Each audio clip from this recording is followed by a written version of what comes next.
오늘 이 시간 함께 읽을 하나님의 말씀, 요한복음 20장 19절에서 23절까지의 말씀입니다.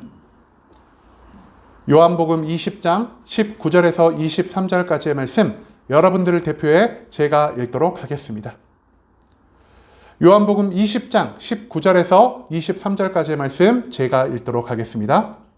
이날 곧 안식 후 첫날 저녁 때에 제자들이 유대인들을 두려워하여 모인 곳의 문들을 닫았더니 예수께서 오사 가운데 서서 이르시되 너희에게 평강이 있을지어다. 이 말씀을 하시고 손과 옆구리를 보이시니 제자들이 주를 보고 기뻐하더라. 예수께서 또 이르시되 너희에게 평강이 있을지어다. 아버지께서 나를 보내신 것 같이 나도 너희를 보내노라. 이 말씀을 하시고 그들을 향하사 숨을 내쉬며 이르시되 성령을 받으라. 너희가 누구의 죄든지 사하면 사하여 질 것이요 누구의 죄든지 그대로 두면 그대로 있으리라 하시니라. 아멘. 이 시간 우리는 부활의 진정한 목적이라는 제목을 가지고 오늘 우리가 읽은 하나님의 말씀 함께 나누는 시간 갖도록 하겠습니다. 여러분, 오늘 무슨 주일이라고 제가 아까 말씀드렸죠? 오늘 예수 그리스도께서 부활하시어 우리의 옆에 함께 계심으로 우리가 예수님의 모든 구원과 축복 그리고 하늘나라를 허락받을 수 있게 된 그 부활 주일이 바로 오늘이라는 사실을 제가 앞서도 말씀드렸습니다. 여러분, 그런데요, 이 부활 주일, 우리가 부활을 믿는 것이 왜 중요하다고 제가 계속 말씀을 드리냐? 부활이야말로 우리 신앙생활에 있어서 가장 중요한, 가장 핵심적인 사건이기 때문입니다. 부활이 없으면은 우리가 예수 그리스도를 믿으며 살아가는 모든 것이 헛될 것입니다. 왜냐? 예수님은 죽어서 땅에 묻힌 분이신데 그 땅에 묻힌 분을 위해서 믿음을 갖는 것이 우리의 삶에 어떠한 유익을 줄 수 있겠습니까? 예수 그리스도께서 부활하지 않으셨다면은 우리가 믿는 모든 것이 헛된 것으로 돌아갈 뿐입니다. 예수 그리스도께서 부활을 하심으로 인하여 세상 가운데 승리하지 않으셨다면 우리는 이 세상에서 살아갈 힘과 능력 그리고 소망을 가질 수 없게 될 것입니다. 왜냐? 예수 그리스도께서 하나님의 명령을 받고 이 땅에서 살아갔는데 결국 예수 그리스도의 결말이 어떻게 되었죠? 십자가에 못 박혀 죽임을 당해서 땅에 묻히셨습니다. 에휴, 하나님을 믿고 살아도 저렇게 죽임당해서 땅에 묻히는데 우리가 굳이 왜 하나님을 믿고 살아야 되라는 이러한 소망이 없는 가운데 우리가 놓일 수 있기 때문에 예수 그리스도께서 죽음을 이기고 다시 부활하신 것, 부활하신 다음 하늘로 올라가셔서 하나님 보좌 우편의 영광스러운 자리에 앉아 계신 것으로 인해 우리는 이제 이 세상에 살아가고 이 세상을 이길 수 있는 삶의 소망을 가지고 살아갈 수 있게 되었다는 것을 우리가 이 부활의 신앙 가운데서 발견할 수 있게 되기를 소망합니다. 예수 그리스도께서 이처럼 살아계신 몸으로 죽음을 경험하셨음에도 불구하고 무덤을 박차고 일어나셔서 바깥으로 걸어 나가셨습니다. 그리고 예수 그리스도의 이 부활로 인하여 우리가 오늘 어떤 마음으로 이 부활을 대해야 할까요? 여러분, 부활이 기쁘고 즐거우십니까? 아니면 슬프고 괴로운 날이십니까? 우리들에게 있어서 부활은 기쁘고 즐거운 날입니다. 왜 우리가 부활을 기쁘고 즐거워할까요? 우리가 부활을 믿기 때문입니다. 부활을 믿지 않는 자에게는 이 부활이 아무런 기쁨도 즐거움도 되지 못할 것입니다.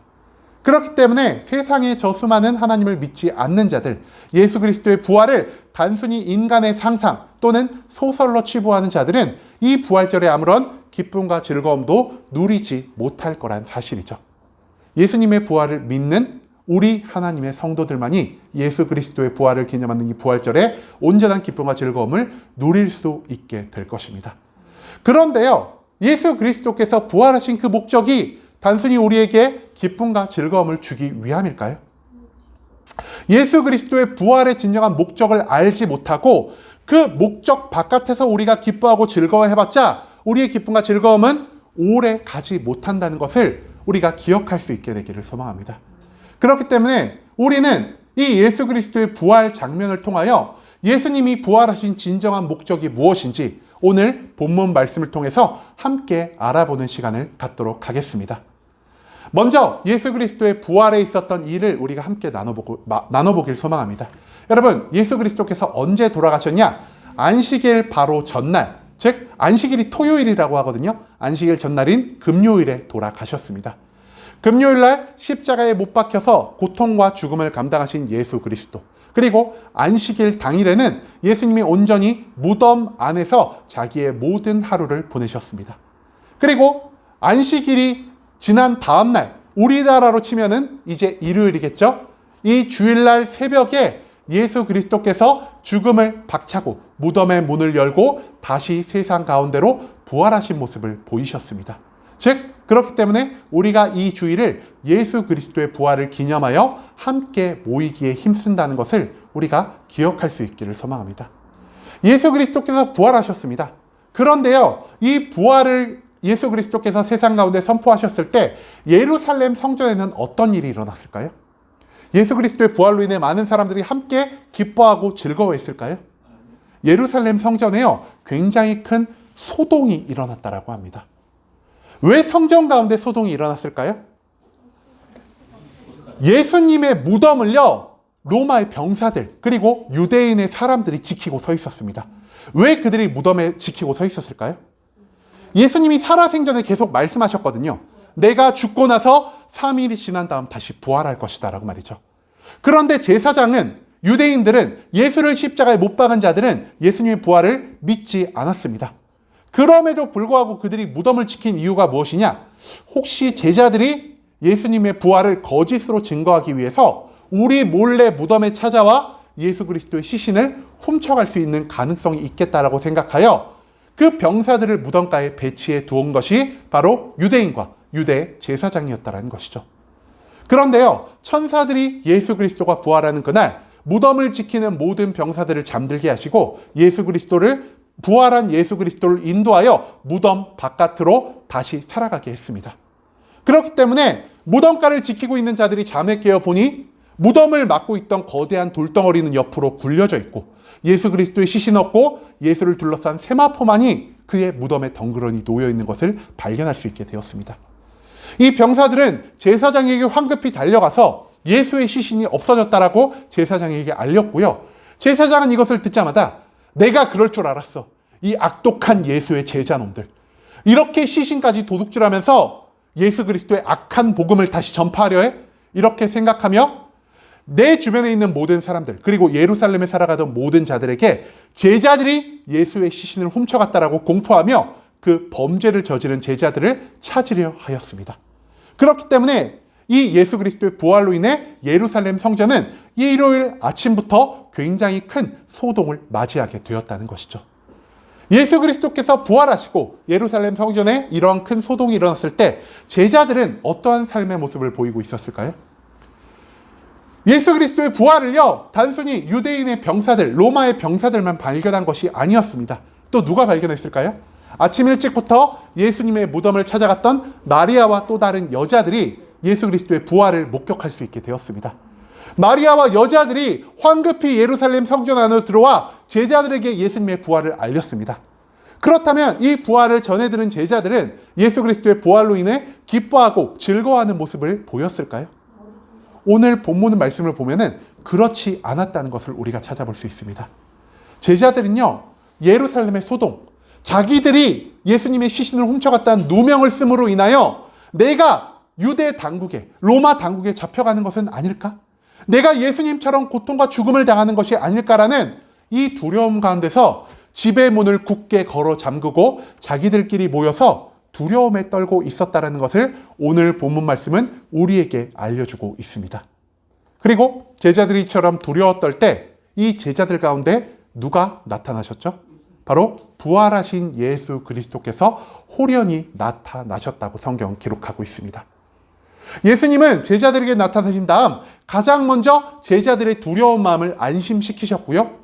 자기가 못 박힌 손에 못자국을 그들에게 보이시고 창에 찔린 그의 옆구리를 제자들에게 보이심으로 내가 거짓 예수인 척을 하는 또 다른 사람이 아니라 너희가 직접 본 것처럼 내가 십자가에 매달려 손과 발이 못 박히고 옆구리가 창에 찔려 죽임을 당한 그 예수, 너희들에게 부활을 예고했던 그 예수 그리스도가 바로 나다라는 것을 제자들에게 온전히 알려주셨습니다. 그제야 제자들은 예수 그리스도가 생전에 자기들에게 하신 모든 말씀, 내가 죽어야 하겠고 내가 부활하여야 하겠다라는 그 모든 말씀을 온전히 믿을 수 있게 되었다라는 것이죠. 예수 그리스도의 부활로 인하여 제자들은 부활의 목격자, 부활의 증인이 되었고요.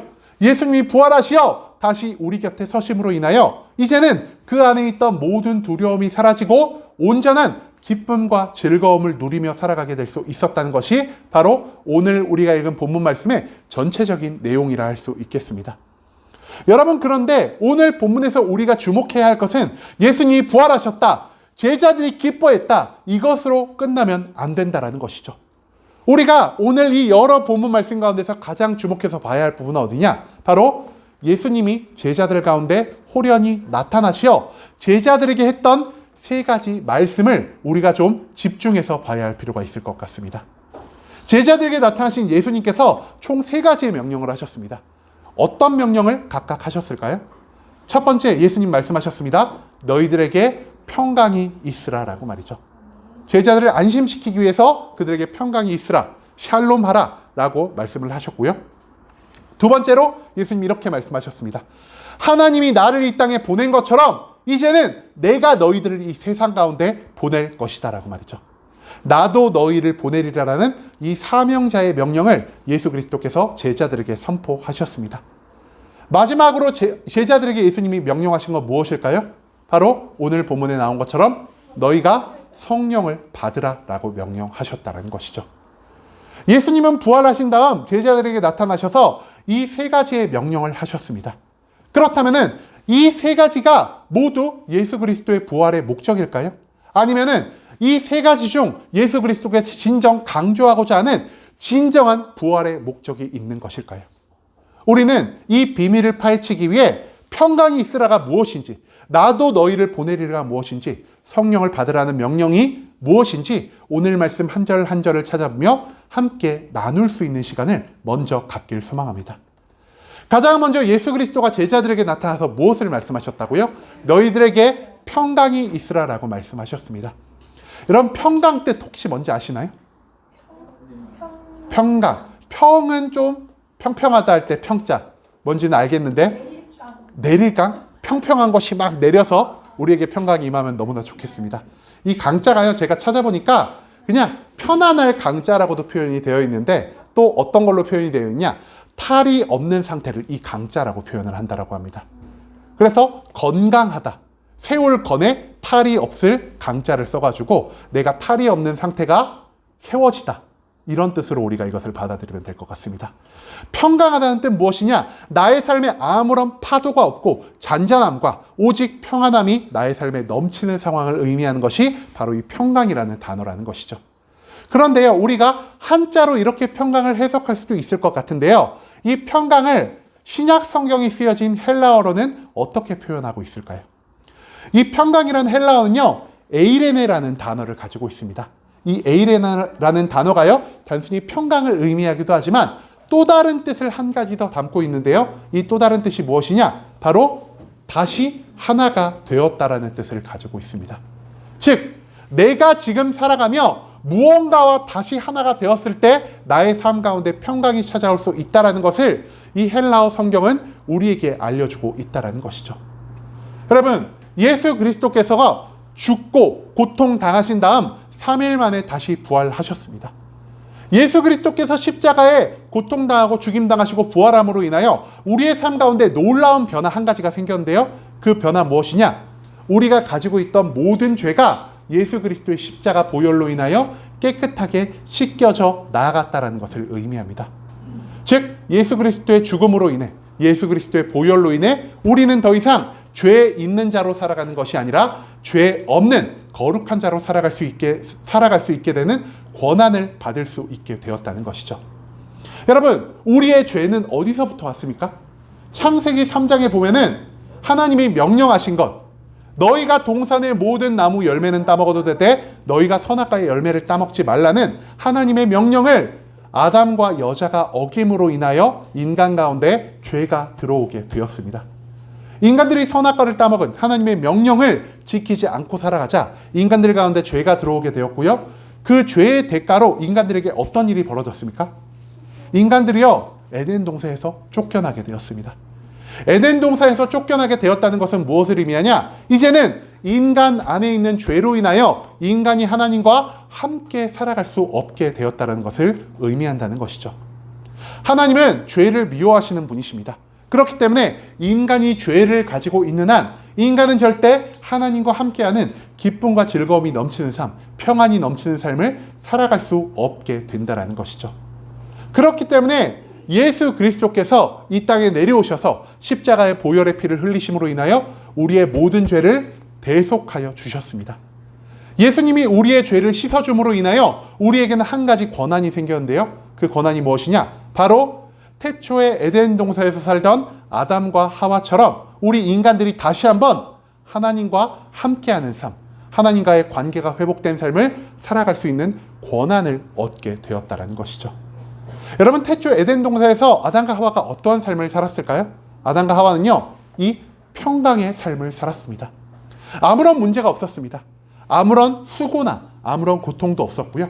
하나님이 예비하신 모든 축복을 매일매일 누리며 하나님 안에서 기뻐하고 즐거워하며 사는 것이 에덴 동산의 삶의 모든 것이었다는 거죠.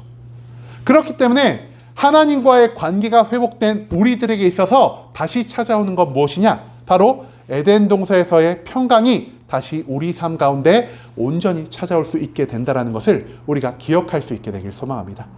아까 제가 평강에 대해서 말씀드렸죠? 평강이 무엇이라고요? 다시 하나가 되는 것이다.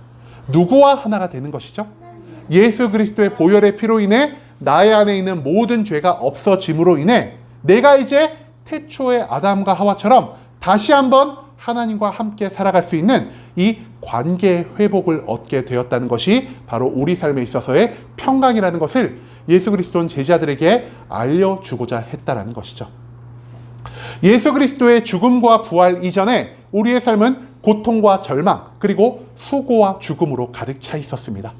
하지만 예수 그리스도께서 부활하심과 동시에 우리의 삶에 이 모든 고통과 절망이 사라지고 하나님이 다시 나와 함께 하심으로 인해 하나님의 평강이, 하나님의 기쁨이, 하나님의 축복과 구원이 넘치는 삶을 살아갈 수 있게 되었다는 것. 그것을 우리가 이 평강이 있을지어다라는 예수님의 명령 가운데서 발견할 수 있게 되기를 소망합니다. 두 번째로 예수님 우리에게 무엇을 명령하셨죠? 하나님이 나를 이 땅 가운데 보내신 것처럼 나도 이제 이 세상 가운데 너희를 보낼 것이다. 예수 그리스도께서 이렇게 말씀하셨습니다. 여러분, 저번 주에도 우리가 한번 말씀을 나눴는데요. 예수 그리스도께서 이 땅에 오신 참된 목적이 무엇인가요? 우리를 위하여 고통받으시고 죽임을 당하기 위하여 예수님은 이 땅 가운데 내려오셨습니다. 그런데 이 땅에 오신 예수 그리스도가 누구의 육신을 입고 이 땅에 오셨죠? 바로 우리들과 똑같은 인간의 육신을 입고 이 땅 가운데 내려오셨습니다. 인간의 육신을 입고 있다는 것은 무엇을 의미하냐? 내가 채찍을 맞으면 아픈 것처럼 예수님도 채찍을 맞으면 아파하신다는 것을 의미하고요. 내가 죽음의 고통에 눈앞에 다가왔을 때 그 죽음의 고통으로 인해 두려워하고 괴로워하는 것처럼 예수 그리스도께서도 십자가에 못 박혀 매초 죽음을 향해 나아가시면서 두려움과 고통과 낙심과 절망을 함께 느끼셨다라는 것을 의미한다는 것입니다. 그렇기 때문에 예수 그리스도도요, 이 십자가 위에서 고통받고 죽임당하는 것을 좋아하셨을까요? 싫어하셨을까요? 싫어하셨을 겁니다. 그 증거가 뭐죠? 우리가 저번 주에도 한번 말씀을 나눴죠. 겟세마네 동산에서 어떻게 기도하셨다고요? 땀방울이 핏방울이 될 때까지 한 번도 아니고 무려 3번이나 예수 그리스도께서 기도하셨습니다. 그렇게 죽음을 피하려고 했던, 그렇게 고통을 피하려고 했던 예수 그리스도가 하지만 결국 결정하고 무엇이었냐? 하나님이 나를 이 땅에 보내신 목적에 따라 십자가의 고통과 죽음의 모든 것들을 자기가 감당하기로 결정하셨습니다. 즉 예수 그리스도는요, 자기 만족과 유익을 선택하는 삶을 따라가는 것이 아니라 나의 만족과 유익을 뛰어넘는 하나님의 사명을 추구하는 것을 선택했다라는 것이죠. 하나님의 사명을 선택함으로 인해 이 땅 가운데 하나님의 사명이 성취될 때 하나님께서 영광 받으시고 하나님께서 기뻐하실 수 있습니다. 그리고 하나님의 사명에 동참한 예수 그리스도는 하나님의 영광에, 하나님의 기쁨에 함께 참여할 수 있는 권한을 얻을 수 있다는 것을 예수님은 온전히 아셨기 때문에 하나님의 모든 사명을 위해서 내가 죽음과 고통을 감당하는 것을 두려워하지 않을 수 있게 되었다는 것이죠. 그뿐만이 아닙니다. 하나님의 영광과 하나님의 기쁨에 동참하는 것으로 끝나는 것이 아니라 하나님은 사명을 온전히 성취한 예수 그리스도에게 무엇을 허락하셨다고요? 오늘 말씀에 나오는 것처럼 부활의 능력을 허락하셨습니다. 여러분, 우리가 부활한다는 것 상상할 수 있는 일인가요? 우리가 상상할 수 없고요. 인간의 현대 과학기술로서 도저히 이뤄낼 수 없는 이 부활의 놀라운 기적이 하나님 한 분만으로 인해 발생할 수 있었다는 것. 그 하나님의 능력이 하나님의 사명을 온전히 순종하며 살아간 예수 그리스도에게 발생할 수 있었다는 것을 우리는 이 부활의 놀라운 역사를 통해서 발견할 수 있게 된다는 것입니다. 그렇기 때문에 예수 그리스도의 부활을 목격했다는 것은 무엇을 의미하냐?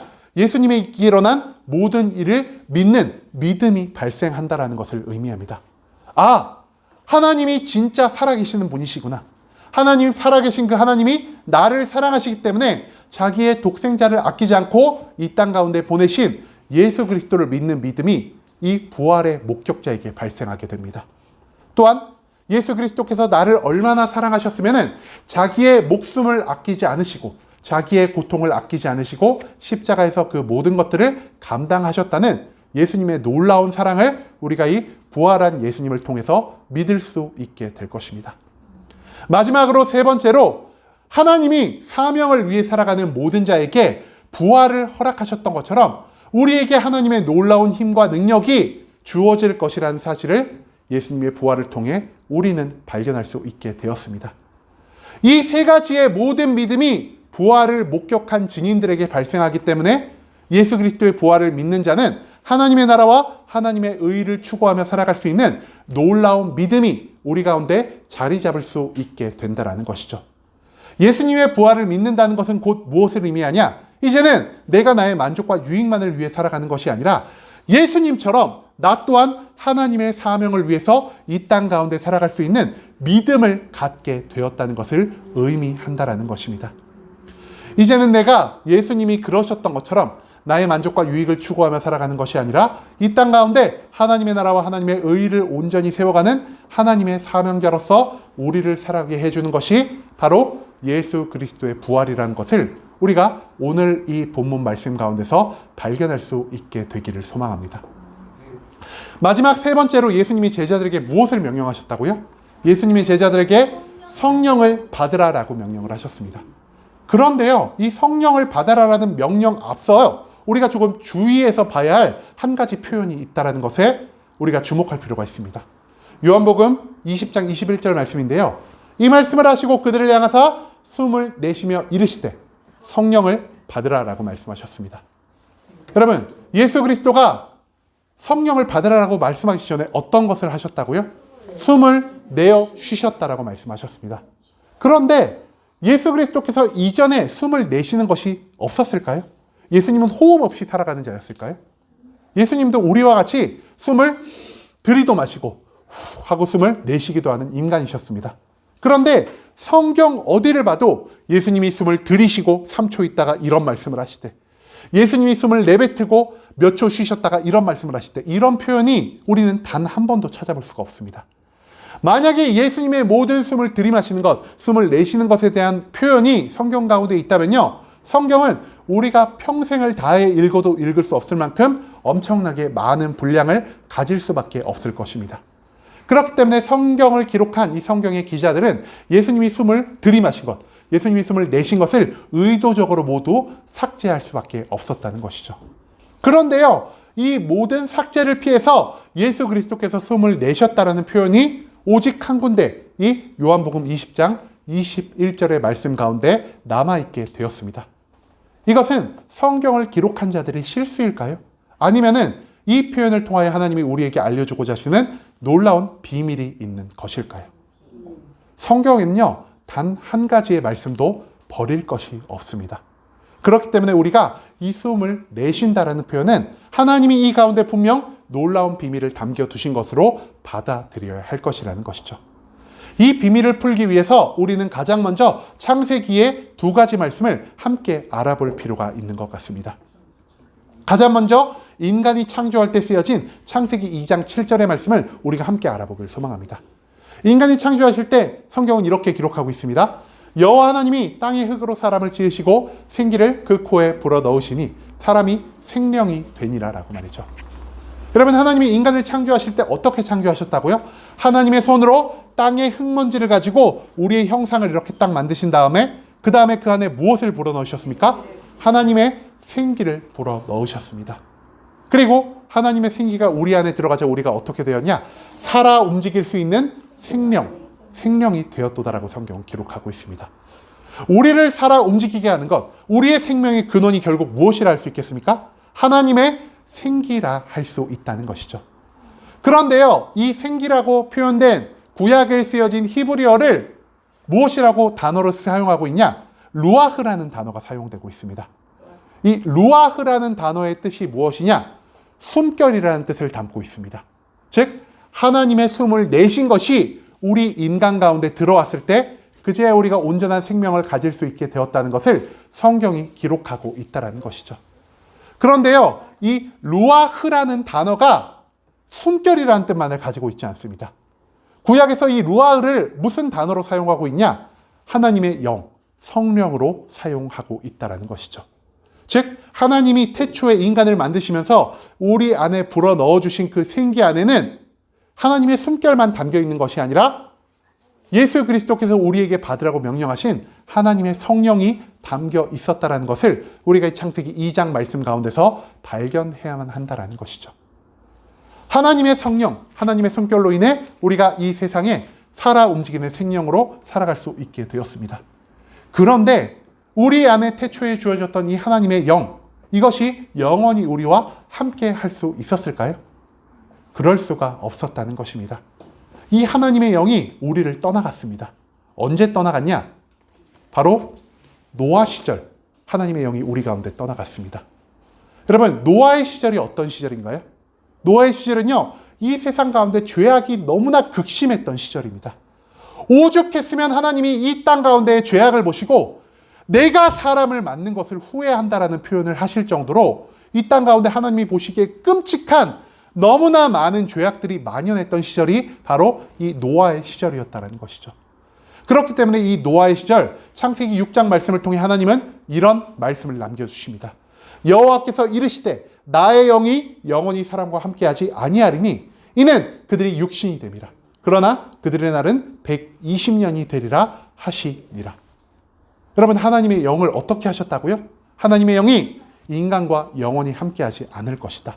즉, 이 시기부터 하나님이 자기의 영을 인간 가운데서 다시 걷어 가셨다라는 겁니다.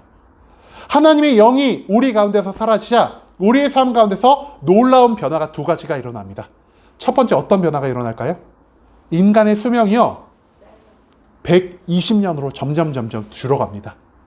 노아 이전의 창세기의 족보를 보면은 최소한 창세기에 있던 사람들은 500년 이상을 살아갈 수 있는 굉장히 긴 생명력을 가지고 있었습니다. 하지만 노아 이후 시절부터 인간의 생명력이 점점 줄어들더니 오늘날에 와서는 인간이 100세를 넘어 살면은 와, 정말 장수한다라는 이러한 표현이 나올 만큼 우리의 생명력이 약해졌다라는 것을 우리는 발견할 수 있을 것입니다. 왜냐? 우리 가운데서 생명의 근원이 되셨던 하나님의 영이 우리를 온전히 떠나가셨으니까요. 또한 우리의 삶 가운데서 놀라운 변화가 일어나는데요. 바로 하나님의 영이 우리의 삶 가운데 존재하지 않으심으로 인하여 우리가 이 세상 가운데서 모든 고통과 괴로움을 더욱더 크게 경험하며 살아갈 수밖에 없다는 것을 우리가 하나님의 영을 떠남으로 인해 발견할 수 있게 되었다는 것이죠. 여러분, 하나님의 영과 함께했던 이 에덴 동산의 삶, 태초의 아담과 여자의 삶은 어땠습니까? 매일매일의 기쁨이 넘치는 삶이었고요. 매일의 즐거움과 행복과 평안이 넘치는 삶이었고 생명력이 가득한 삶이었습니다. 하지만 그들의 안에서 하나님의 영이 떠나간 노아 이후의 삶은 어떤 삶이었습니까? 고통과 좌절의 삶이었고요. 절망의 삶이 될 수밖에 없었습니다. 노아의 시절부터 인간들은 하나님의 영과 함께할 수 있는 온전한 권한을 박탈당하게 되었기 때문입니다. 그런데 하나님은 여전히 인간을 사랑하셨고요. 여전히 인간을 아끼셨기 때문에 이 땅 가운데서 하나님의 영을 온전히 걷어가지는 않으셨습니다. 하나님이 선택한 정말 그 소수의 사람들을 통해 하나님은 그들에게 성령의 충만함을 허락하여 주셨고 그들이 얻은 성령의 충만함으로 인해 그들은 이스라엘을 인도해 갔고 이 세상의 모든 역사를 하나님의 뜻을 통하여 이끌어갈 수 있었다는 것을 우리는 성경의 수많은 말씀을 통해서 발견할 수 있게 될 것입니다. 가장 대표적으로 모세가 하나님의 충만한 영을 통하여 이스라엘 백성을 인도해 갔고요. 사사기에 나오는 수많은 사사들이 하나님의 영을 통하여 이스라엘을 구원하게 되었고요. 대표적으로 다윗이 하나님의 영의 충만함을 받아 이스라엘을 하나님의 뜻대로 인도하여 나아갔다는 것을 우리가 성경의 수많은 말씀을 통해서 발견할 수 있을 것입니다. 하나님의 영이 우리를 떠남으로 인하여 구약 시절에는 오직 소수의 사람들, 오직 선택받은 몇몇 사람들만 성령의 충만을 받아 성령의 충만을 받지 못한 또 다른 모든 사람들을 이끌고 그들의 길을 바르게 인도해야 할 책임이 주어졌다는 것을 우리는 성경 속의 수많은 말씀을 통해서 발견할 수 있게 되었다는 것이죠. 그런데요, 예수 그리스도께서 부활하심으로 인하여 모든 것이 변화했습니다. 예수 그리스도께서 죽음을 맞이하시고 3일 만에 부활하신 다음 제자들에게 나오셔서 성령을 받으라라고 하시기 전에 무엇을 하셨다고요? 예수 그리스도께서 숨을 내쉬셨다. 숨을 뱉으셨다라고 말씀했습니다. 예수 그리스도께서 뱉은 그 숨 안에 무엇이 담겨 있었을까요? 이산화탄소가 담긴 것이 아니라 하나님의 성령이 담겨 있었다는 것입니다. 제자들을 향해, 이 세상을 향해, 수천 년 뒤를 살아갈 우리를 향해서 마치 하나님이 그 흙먼지 덩어리에 숨을 불어 넣으신 것처럼 예수 그리스도께서 오늘날 우리를 위하여 자신의 숨을 내뱉어 주셨습니다. 예수 그리스도의 숨을 내뱉으심으로 인해 우리의 곁을 떠났던 하나님의 성령이 다시 우리의 삶 가운데로 들어올 수 있게 되었다는 것을 우리가 오늘의 이 요한복음 말씀을 통해서 발견할 수 있게 되기를 소망합니다. 예수님이 숨을 내쉬면서 너희가 성령을 받으라 라고 명령하셨다는 것은 곧 우리가 상실했던 하나님의 성령을 충만을 받을 수 있는 모든 자격이 예수 그리스도의 부활을 통해 다시 주어졌다는 것을 의미한다라는 것이죠. 여러분, 그렇기 때문에 예수님은요, 성령의 충만을 받으라고 명령하시고 성령의 충만을 받은 다음에 우리에게 어떤 일이 일어날 것인지에 대한 우리의 삶의 변화를 함께 기록해 놓으셨습니다. 예수님께서는 성령을 받은 게 어떤 변화가 일어난다 말씀하시냐? 바로 우리 가운데 권능이 발생한다라고 하십니다. 그리고 그 권능을 통해 우리가 할 수 있는 일이 무엇이냐? 죄를 사할 수 있는 능력을 받게 된다라고 하십니다. 오늘 성경 말씀을 보면요, 예수님을 믿는 자는 구원을 얻게 될 것이고 예수님을 믿지 않는 자는 구원을 얻지 못하게 될 것이다. 즉 예수 그리스도의 성령을 받음으로 인하여 내가 저 사람들의 죄를 사할 수 있는 권한도, 죄를 사하지 못할 권한도 받게 될 것이라는 사실을 예수님은 성령의 충만과 함께 우리에게 선포하셨다라는 것이죠. 그런데 여기서 조금 의문점이 하나 생깁니다. 여러분, 죄를 용서하실 수 있는 권한, 그리고 심판을 내리실 수 있는 권한은 오직 누구만 가지고 계시죠? 하나님, 그리고 하나님의 독생자 아들이시고 나중에 재림하셔서 이 땅 가운데서 우리를 심판하실 예수 그리스도만 가지고 계시는 것입니다. 즉 우리들은요, 누군가를 심판할 권한도 누군가를 용서할 권한도 갖지 못했다라는 것이죠. 그럼에도 불구하고 예수 그리스도께서 왜 이런 말을 남겨놓으셨냐? 너희가 성령의 충만을 받게 되면은 예수 그리스도가 죄를 사할 수 있는 권한, 심판하실 수 있는 권한을 갖게 된 것처럼 성령의 충만으로 인해 이제 너희가 예수 그리스도와 같은 예수님의 삶을 살아갈 수 있게 된다는 것을 이 말씀을 통해 우리에게 알려주고자 하시는 것입니다. 성령의 충만을 받은 자는 죄를 사할 수 있는 능력이 생기는 것이 아니라 죄를 사할 수 있는 능력을 가지고 계셨던 예수 그리스도처럼 이 땅 가운데 살아갈 수 있게 된다는 것을 성경은 우리에게 알려주고 있다는 것이죠. 이 말을 가장 잘 표현한 구절이 저는 갈라디아서 2장 20절이라고 생각합니다. 갈라디아서 2장 20절, 바울 성령의 충만을 받고 성령을 전파하기 위해 온 아시아와 유럽 지방을 돌아다녔던 바울이요, 갈라디아서 2장 20절에 이런 말씀을 남깁니다. 내가 그리스도와 함께 십자가에 못 박혔나니 그런즉 이제는 내가 사는 것이 아니요 오직 내 안에 그리스도께서 사시는 것이라. 여러분, 이제는 내가 사는 것이 아니라 누가 내 안에 살아가고 있다고요? 내 안에 계신 그리스도가 나를 통하여 다시 살아가는 것이다라고 바울은 말하고 있습니다. 즉 성령의 충만을 받은 자가 어떤 삶을 사냐? 성령의 충만을 받으면요, 바울이 더 이상 바울로 살아가는 것이 아니라 예수 그리스도로 살아갈 수 있게 된다는 것이죠. 이 앞에 선 전도사 허광이 더 이상 허광으로 살아가는 것이 아니라 예수 그리스도의 성령의 충만을 통해 제2의, 제3의 예수 그리스도로 살아갈 수 있게 된다는 것을 성경은 우리에게 알려주고 있다는 것입니다. 오직 성령의 충만함을 통해서만 우리가 예수님처럼 살아갈 수 있게 된다는 것. 그것을 우리가 오늘 이 본문 말씀 가운데서 기억할 수 있게 되기를 소망합니다. 여러분, 성령의 충만을 받으면요, 우리의 삶이 이제는 불완전한 삶이 아니라 완전한 삶으로 변화하게 됩니다. 그런데 이 완전한 삶을 누구의 삶이라고 할 수 있을까요? 네, 정답을 알고 계신 분이 있으시네요. 이 완전한 삶이 곧 예수 그리스도의 삶이라 할 수 있겠습니다. 그런데요, 이 완전한 예수 그리스도의 삶을 성경에서는 어떻게 표현하고 있을까요? 완전한 예수 그리스도의 삶을 성경에서는 총 2가지로 표현하고 있습니다. 첫 번째, 하나님과 동행할 수 있는 삶이야 바로 완전한 삶이다. 그런데 하나님과 동행하는, 하나님과 관계가 회복된 삶을 우리가 아까 무엇이라고 말씀드렸죠? 평강의 삶이다라고 말씀드렸습니다. 또한 완전한 삶은 무엇이냐? 이제는 내가 나의 만족과 유익을 위해 나를 중심으로 살아가는 것이 아니라 내 안에 계신 성령께서 나를 통하여 이 땅 가운데 하나님의 나라와 하나님의 의를 세워가는 사명자의 삶을 살게 하시는 것이 바로 성경이 말하는 완전한 삶이다라는 것을 우리가 기억할 수 있게 되길 소망합니다. 여러분, 그런데 이 2가지 우리가 어디서 많이 보지 않았나요? 앞에서 예수 그리스도께서 제자들에게 명령하신 너희에게 평강이 있을지어다. 하나님이 나를 보낸 것처럼 나도 너희를 보내리라라는 이 모든 명령이 사실 무엇을 통하여 이루어질 수 있는 것이라고요? 성령의 충만을 통해서만 이루어질 수 있는 것이라는 것을 우리가 이 성경 말씀을 통해서 발견할 수 있게 되기를 소망합니다. 즉, 예수 그리스도께서 부활하신 진정한 목적 무엇이냐?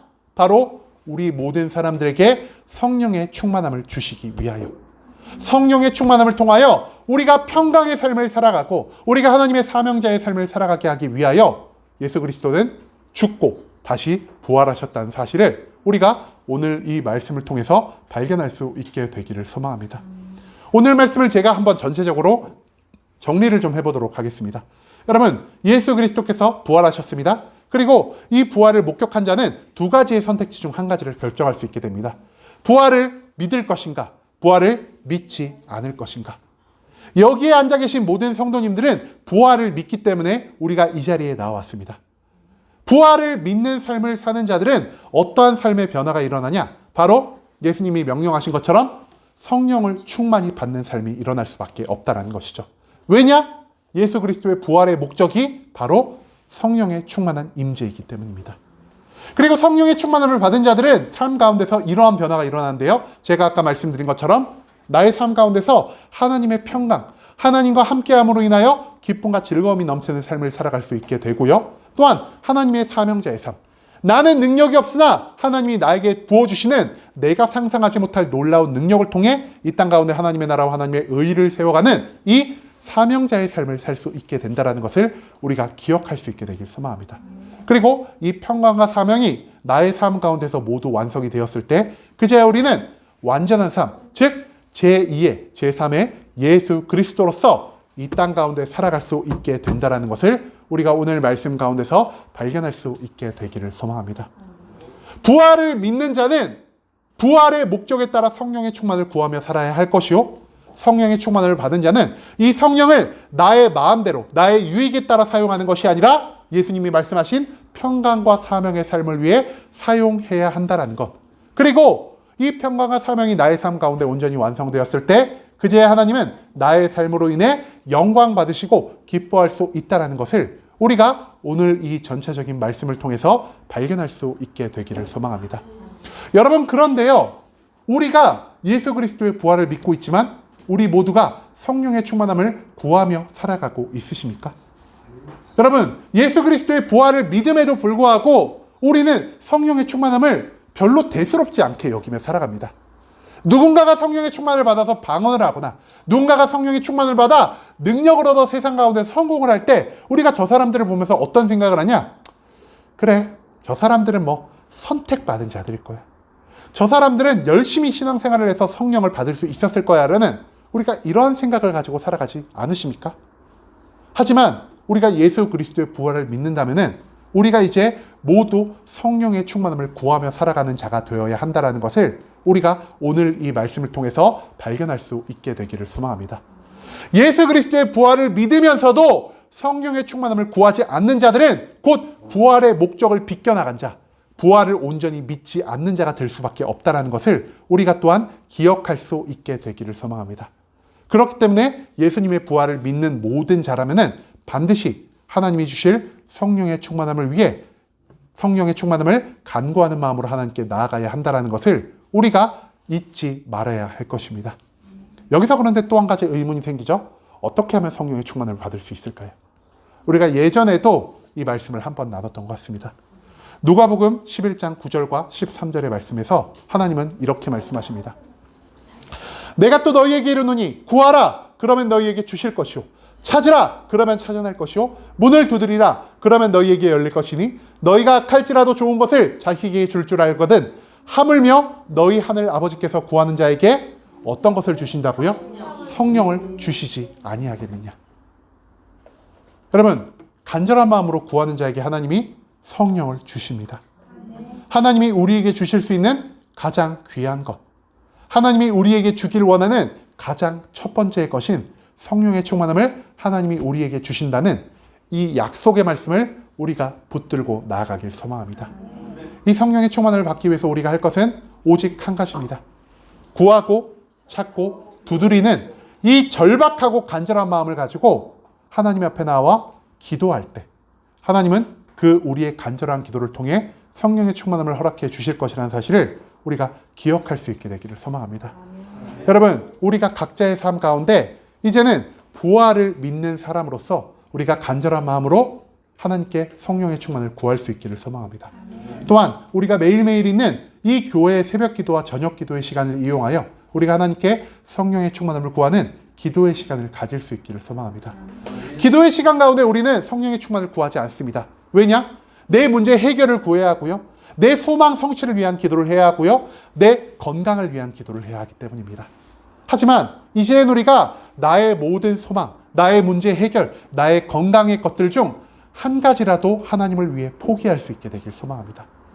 내가 나의 기도의 제목을 포기한 그 자리에 구하고 찾고 두드리는 성령을 향한 간절한 기도를 하나님께 올려드릴 때 하나님은 그제야 나의 간절한 기도를 들으시고 우리 모든 성도님들에게 성령의 충만을 허락하여 주실 것입니다. 내가 성령의 충만을 받았을 때 하나님의 성령의 9가지 은사가, 하나님의 성령의 9가지 열매가 나의 삶 가운데서 모두 완성되며 이제는 내가 나로 살아가는 것이 아니라 내 안에 계신 예수 그리스도의 삶처럼 나의 모든 삶이 온전히 변화될 수 있다는 것을 우리가 오늘 이 말씀을 통해서 발견할 수 있게 되기를 소망합니다. 부활을 믿는 자는 반드시 성령의 충만함을 구해야 합니다. 부활의 참된 목적인 성령의 충만을 벗어나서 우리가 단순히 부활절을 계란 먹는 날, 내 주변의 사람들이 기뻐하니까 나도 이 기쁨에 동참하는 날로만 생각한다면 우리의 기쁨과 즐거움은 며칠 가지 못하여 고통과 절망으로 바뀔 수밖에 없다는 것을 우리가 또한 잊지 않을 수 있기를 소망합니다. 이제 우리가 부활의 진정한 목적, 이 성령의 충만함을 온전히 구하고 나아감으로써 성령의 충만함을 받음으로 내가 예수 그리스도의 부활 가운데 있는 진정한 기쁨과 평안 가운데 참여할 수 있게 되기를 소망합니다. 예수 그리스도의 부활의 목적이 성령의 충만함이라는 것을 기억하시며 이 자리에 앉아 계신 모든 성도님들이 성령의 충만을 구하며 나아갈 수 있는 온전한 성도들이 될 수 있기를 간절한 마음으로 소망하겠습니다.